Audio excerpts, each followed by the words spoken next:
Marie, pourquoi tu te mets de la crème solaire? Eh bien, pour éviter un phénomène bien connu des habitants de Saint-Pierre-et-Miquelon, le fameux coup de soleil sans soleil. Je m'explique. L'archipel est souvent sujet à des phénomènes de brume, surtout au début de l'été, quand les masses d'air chaud viennent à la rencontre d'une mer encore très froide. Du coup, on se croit protégé des rayons du soleil, alors qu'en fait, c'est encore pire que quand il y a du beau temps. C'est Marc Pracht, un spécialiste des cancers de la peau, qui me l'a expliqué. La brume, c'est des particules d'eau en fait, en suspension, et les rayons ultraviolets qui sont émis par le soleil traversent l'eau.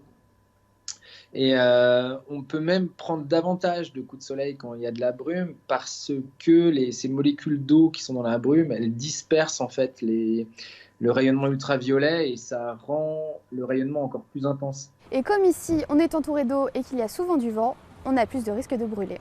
La brume, elle va disperser les rayonnements ultraviolets. Elle ne va pas du tout arrêter le rayonnement ultraviolet.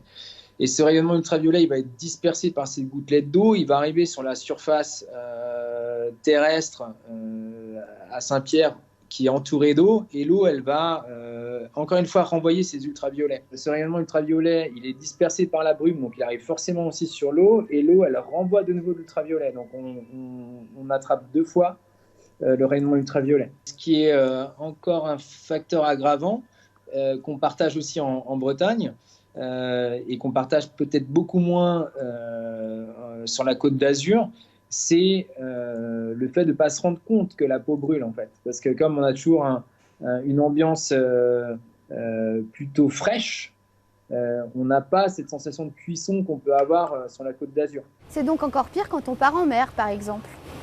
Enfin Marie, tu pars pas en mer là, tu passes la journée au bureau. On n'est jamais trop prudent.